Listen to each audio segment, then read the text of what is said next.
Hello and welcome to SoulTopia Shenanigans with Michelle Welch, and thank you for joining us live on Michelle SoulTopia on YouTube. And tonight I am so happy to have with me my dear friend Barb Chevalier, and she actually is known as Barbara for your books and your speaking engagements and things like that. But we're close friends, so I will call her Barb. So Barb wrote a book about how long ago? About a year ago? 2 years. 2 years ago. Time flies. And I was with her throughout that process a lot, actually, through writing her book. And we're going to talk about that in a little while and kind of how that journey happened, and all the events that led up to the book. First, I'm going to talk a little bit. I want to talk about how we met. We were in a class together, and we met eyes, and we were working on some channeling, I believe, and we just kind of locked eyes, and it's as though we knew each other. And we have just never, so we figure past lives, we're not really sure, or just fast friends. We've just never gone back since that time and been very, very close friends, whether those kinds of friends, whether you're talking or not, you're still friends. Right. Whether you're seeing each other every day, we don't see each other every day. There for a while we did.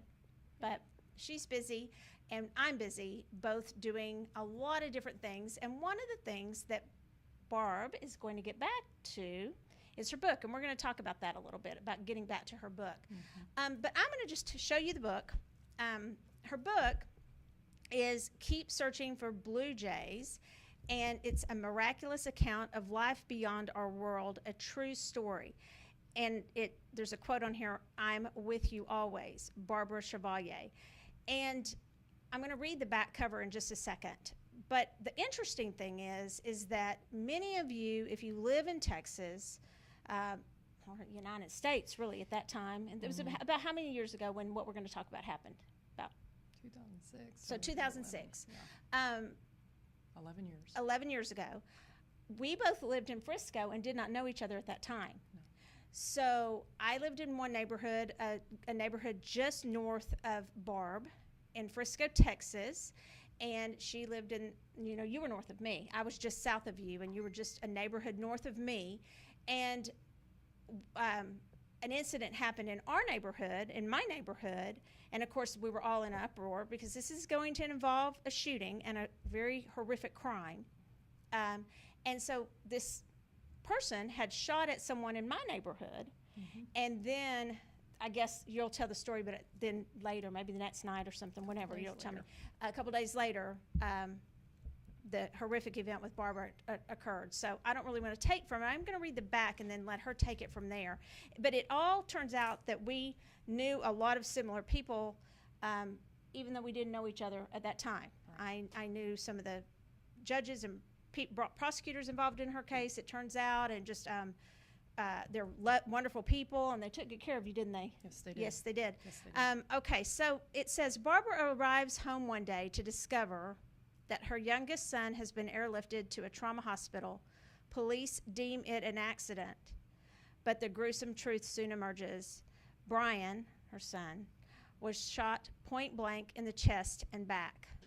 Barbara beseeches God to spare her son. Ultimately, she comes to understand that God indeed hears her every prayer. When Bryan emerges from his medically induced coma, he relates the cryptic message that God instructed him to share. Okay, so Barb, can you tell us a little bit about what happened that night when Bryan was shot? That night, Simon and I, my husband, had come home from a dinner, and we arrived to a crime scene. And everything was taped off, and we were directed to pull over, move up here and pull over. We weren't stopped at gunpoint, but most everyone that I spoke to afterwards were stopped at gunpoint. I couldn't even get a police officer to look me in the eyes. And so I knew whatever it was bad, and it wasn't an accident. And so Bryan had already been airlifted to Baylor University Medical Center downtown, and they have one of the top-notch trauma centers. And how old was Bryan? Bryan was 14. Okay. And so Bryan was in a medically induced coma for 3.5 days, and when they took what the nurses called milk of amnesia, medication so that he would wake up. And they pulled the endotracheal tube, or the ET tube. Bryan was hurting himself to tell me what he had gone through, and I thought he was going to tell me who did this, those kinds of things, because that was all a mystery still. Even at that point, the detectives hadn't informed us that they had coincidentally picked up someone and found out who was a good suspect, but that they had already pulled the gun from under his pillow, matched ballistics and what have you. And so literally simultaneously as they were waking him up, they put a few detectives en route to the hospital. And so they were going to talk to Bryan about what happened. Not that they would glean anything, but they wanted him to be rest assured, we have the person who shot you in custody. And so you don't need to worry that he's going to come to the hospital. He was listed as a Jane Doe, or John Doe. Yeah. Jane Doe. He'd get a kick out of that. And so the first thing he said when he woke up is, I went to heaven and I saw God. And I've always been fascinated with near-death experiences, had my own. And I felt like, oh my God, this is that nice, warm, fuzzy feeling story that I've begged you to give me. And so, as luck would have it, he told me all about heaven and judgment, all those things. And then I told him, you got to rest, son. Your job is to get better. Mine's to nurse you, and Simon's going to earn a living so that those things can happen. And he said, yeah, I'm tired. So he closed his eyes, and I thought, oh my gosh, God, what a nice, warm, fuzzy feeling story. And then under stress, my reactions used to be doubting Thomas. And so I thought, well, how much blood does one have to lose to hallucinate? I went there. And so I didn't know it at the time, but it was 54 transfusions that he had. I have the medical records to prove it. And so then I go from there. Bryan opens his eyes and says, oh yeah, God told me to tell you something. Well, I used to go from doubting Thomas to wicked witch syndrome. The house is going to fall on me. And so I immediately went into a negative place and thought, oh my God, what dirt did you give him? Because this is the youngest, and he gets picked on a lot, the youngest of 3 boys, and so he's got a big mouth. And I just knew my dirt was going to be everywhere. So I finally realized I can't tell him, God lied to you. That's preposterous. And so I asked him, okay, Bryan, what did God tell you to tell me? And he told me just as plain as day. He said, he told me to tell you to keep searching for blue jays. What does keep searching for blue jays mean? I never told my children, but that was my sign that I asked God for when it was hard raising my children as a single mom, when things just looked impossible. That's the sign that I asked God for. And even though it was a cryptic message to Bryan, it meant everything to me, because that means he hears us. That means he's with us. We are the ones who maybe shy away or what have you, but he's always there. All we ever have to do is ask. Well, let's backtrack a little bit. Sure. So on that night, and I know that you talk about it in here, and in fact, some of the transcripts are even in the book. Or you go back and forth between what you were going through, and it's very cleverly written. And I will just tell you that once you get the book, you won't put it down.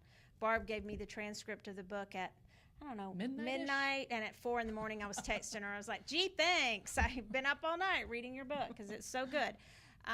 It's a tough story, and it's good that you did say, we were talking before we went on tonight, that most people immediately just assume he didn't survive. Correct. He was a tall 14-year-old, but he also, you told me, kind of played possum. Yes.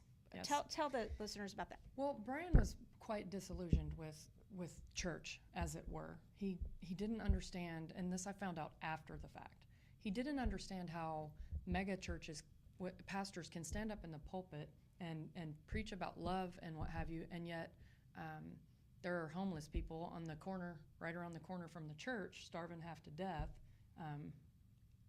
and there's cancer and there's this. And so he had literally Googled atheism, and when he did, one of the Columbine survivors' accounts popped up. And so I jokingly say often atheism saved my son.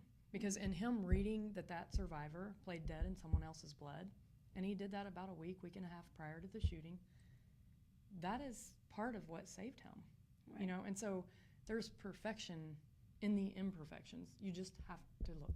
So because he just pretended like he was, Mm-hmm. yeah, He might not have, because he was shot twice. right? Yeah. He might not have even had the wherewithal to do that had he not run across that story. And he ran across that story literally from Googling atheism. Well, so there's so many themes, that so many directions to take your story and Bryan's story, and it is both of your stories, all of the whole Mhm. family's story, really. One of the ways that I've always been very impressed with you is your forgiveness Mhm. of the way you handle the perpetrator. And it was all over the news Mhm. about this. It was national news because of the Virginia Tech incident and how Mhm. it Right. sort of coincided. So tell us a little bit, as much as you're willing to, about it was another young man Mm-hmm. that was this, as I understand it, a serial killer wannabe. Correct. Tell me how you handled that, and what all you went through regarding, and how Bryan handled that, because that's pretty interesting too. That's where so many of my lessons come from. I'm an old soul, but I believe Bryan's an older soul, and responded from a place of love that most of us would ever hope to get to in our places in life. Mm-hmm. So how I responded is I know that anger and hate and all the lower level emotions will literally eat you up from the inside out. And I had an incident when I was about 18 where I was attacked and raped by someone with a knife. And I reacted wholly negative. I mean, completely, utterly, totally negative. And guess what I got? I got more of that type of stuff mirrored back to me. And so when this happened with Bryan, I literally told my husband and my older two boys, we are going to be positive about this, dang it. If it kills us, that's right. Literally what I said. And so I made it my business to make sure that we didn't bash, because we didn't have all the information, first of all. And I believe that when you are given, whether it's a calamity or whether it's a massively positive thing, we live in a world that is dual. That's why we live in duality. And there is a balanced spot, center, and whatever you're given, however you respond, whether it's with negative emotions, positive emotions, completely out of ego, narcissistic, whatever you want to call to it, I believe that's what measure of the opposite of what you're given that you get. You know, and so one of the things that I do say in my book is I wished someone had told me very, very young how important it is to guard your thoughts, to guard your heart and emotions, and how you carry and how you treat others, because it's going to come back to you. And it may take some of us a little longer to figure it out, but I've always watched patterns from the time I was young. And so I took a stance with the perpetrator's parents that we very well could have had role reversed situations where my son was the shooter and their son was the victim. And I don't call Bryan a victim, I call him a survivor. But to come from a place where they have a responsibility. However, just because their son, who is an individual, did what he did, they lost everything too. They have one child, that's their only child, and he was their son and is their son. They get no grandchildren. They do not get to spend their life with him. And so the only difference is that I took Bryan to counseling when he exhibited anger issues very young. I had him in play therapy. On the other hand, they dropped their son off, and they were Chinese immigrants, and he couldn't speak the language. And so he had a rage that just built and built and built. And how he lashed out and communicated that, if you can even call it communicated, was to destroy other animals, people, things, and I would say that in sitting so close to him, I felt like there was heartlessness. Yeah, and you know that I was a prosecutor and then a defense lawyer, and I know that it's like I call it dead eyes. I would meet people and some of my clients even, and it would just be nothing, like just dead eyes. And Yes. I'm assuming that's what you're talking Yes. about. Now, what did Bryan say to the reporter that was interviewing him didn't he have a message for? He did. And what was that? Just briefly, what was that message? The Because I thought that reporter- was pretty beautiful. The reporter asked Bryan, and I forgot to coach Bryan, so I about freaked out when he asked Bryan the question that he asked him. I was like, oh my gosh, this is going to be on video. Again, he's the youngest. Right. And so he asked him, so Bryan, this person shot you. What would you like to say to him? And I'm sure I was just sweating bullets. But Bryan said, I'd like to thank him. Well, the mic drops, and all of the adults in the room are, our jaws are on the floor. And it was Jason Overstreet that interviewed him, and he said, you'd like to thank him? And Bryan said, yes, I would like to thank him because my family and friends are closer to me than they've ever been in my life. Wow. Place of love. Right. There's just, I've never seen a response like that. One of the other topics that we talked about that comes out of this kind of tragedy is a family coming together like that you just mentioned. But also you are very interesting in helping people that go through any type of trauma. This is something that you found to be part of your calling because you went through trauma. You've gone through a lot in your life. And then you had this obviously very horrific, there's just no way around it, you guys. Honestly, can you imagine? She handles it so well from the time I met her, but it's horrific, really. And it's trauma. That's the trauma in the most just devastating sense. But you mentioned there's just all kinds of what you would call PTSD. Right. And how people handle trauma, and that's something that you want to work with. Tell me a little bit about that. Well, what I have found is, and for a few years after that happened, I felt like I was shattered in a million pieces. And so it's taken some time to gather parts of me that were, for lack of a better term, splintered off. And I used to have regret, but I never grieved what I felt was lost back then. I just put one foot in front of the other and kept going. Yeah. But what's kind of come to light at this point, in hindsight over the last few years, is that nothing is by accident. And who am I to say whether I'm perfect now or then or back then or over here or over there? Because what's happened is I was always very, very logical. And so that has been able to have a switch that you can flick on and off. Right. And so when my logic switch is disengaged, that intuitive connection with God is so right on.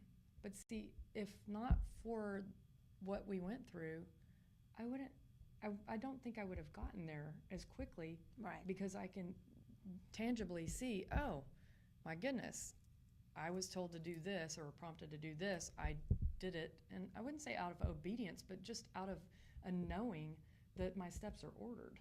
Right. And so I would say one of the biggest things I could tell anyone who has been through a traumatic experience, even if it doesn't feel like you can equate it to what we went through, it's irrelevant.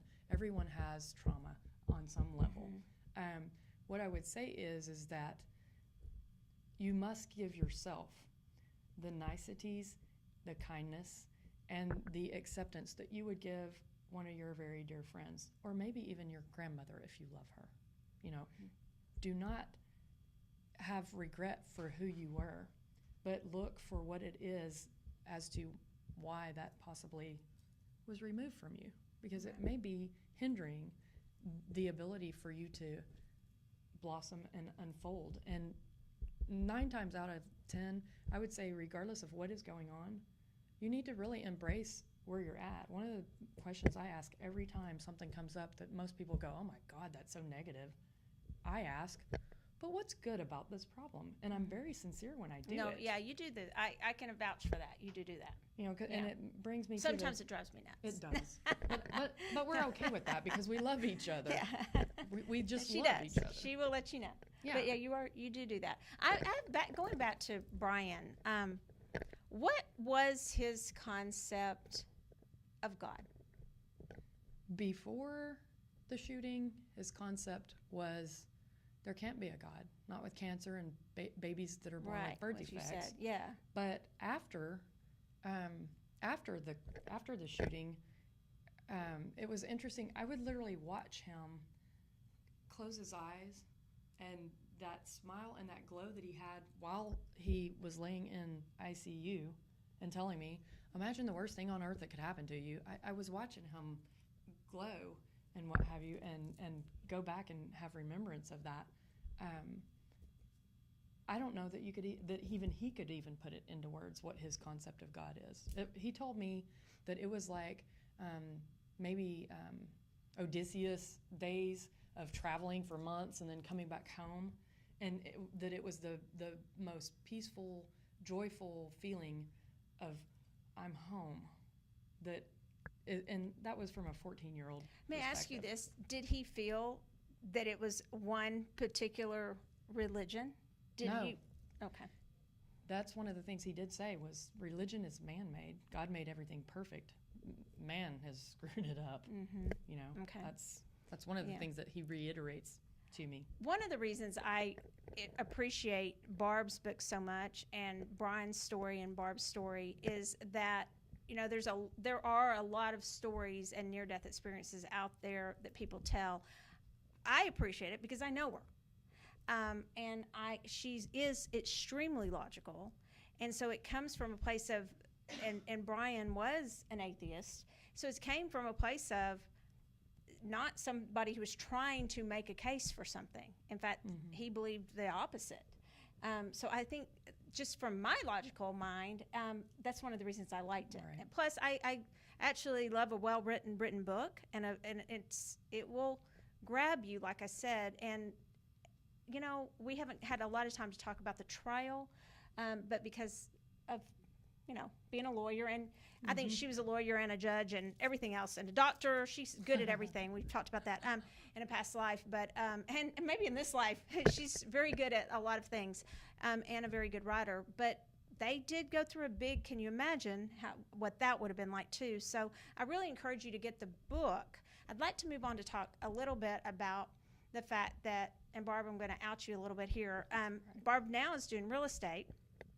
And she's awesome at that also, because she has such compassion with our clients, or for her clients. We're good friends, and she'll call me out and I'll call her out. And I'm like, what are you doing with your book? Because it's a great book. And so what are you going to be doing with your book now? Well, I wrote workshops a year and a half ago. And so I've pulled those out, and we are moving forward with those. Yes. I'm excited about it. I've taught classes with Barb before. I've attended Barb's classes, and I can tell you they are channeled, but also well prepared. Two things that are a must as far as for me to be a good class. I like channeled classes. I like prepared classes. I don't like them when they stand alone so much, because I like people to be prepared. It's kind of a pet peeve of mine when teachers aren't prepared. You're very, very prepared. And so I can't wait for this workshop to come out that Barb's offering. And I want you guys all to just, if you haven't gotten this book, get on it. Can they still get it on Amazon? We'll try and put that link up for you guys. It is so very good. We have it at SoulTopia, but this is the last one. We have one copy left. So we've sold them all. And I tell her that every time anybody comes in and I tell them about the book, because we have a lot of stuff here, but every time I tell them about the book, it's gone, because you all want to read it, of course. So it is time. I think it was just a timing thing. I think it's now time for the workshop, because you've been through a lot of other things. You've had some health issues, very serious health issues of your own that you've come through. So you're a survivor too, and the loss, of your My grandmother, grandmothers. both of your grandmothers Mhm. that you were very close to. So a lot of trials over the last, few years. So it's time now, I It think, to get back on schedule. There was something else that we were talking about, the trauma and the forgiveness and the belief. And there was one Grief. other thing, grief. Okay, so we've got 5 minutes. And were there any questions, Cassie, for anybody? We didn't ask for the questions, but if anybody wanted to shoot on really fast that has a question for Barb, we're certainly willing to take it. But so just really briefly on grief, what would be one or two things that would be the most important thing you would tell somebody that's going through? I think Any type of one grief. of the coolest things about writing that book is that it has hyper tuned me in on the signs from my loved ones that have passed on, as well as God. Yes. Okay. You know, and everything seems to come back to signs. Mm-hmm. And so what I would say is the grieving process is totally different for everyone. Even some people change around stages. There is no 1, 2, 3, 4, 5 step by step thing, because again, it's different from person to person.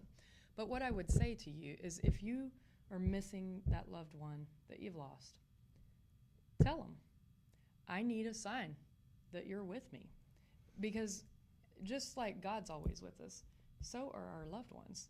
We're their living legacy, you know. And one of the most astounding things out of this whole book is when I was interviewing Bryan for the chapter that was written from his point of view, I had asked him initially right at maybe 30, 45 days after the shooting, what drove you to crawl to the phone? And he told me, he said, well, when I would close my eyes, I would see your face. And I would think, oh, my baby loved me so much that's what, spurred him on and drove him to the phone. However, I was intuitively tuned in when I had finished the book, almost, with the exception of that one chapter that he wrote. And I barely got the part of the question out of my mouth. And I was going to say, so you loved your mommy and the rest is history. You went to the phone. But I intuitively knew immediately that the way that he responded in love regarding the person who shot him and anyone else involved, when it came to me, it was even on a completely different depth of sacrifice. Bryan would see the shell of who I became when he would close his eyes. He saw the half of a life that I lived. And so that is what he couldn't let me be a hermit, disheveled, and not fulfill the purpose that I was brought here to fulfill. Wow. And so he crawled to the phone. I never realized that in the 9 years of having written that book. And I would say that when I read it, and I'm reading it for the 8th time. This 8th time has just taken so much time. I forget that it was our family that went through it. And it's not I'm trying to stuff it. It is because it is on that much of a level of healing. I had the confession, I had the trial transcripts.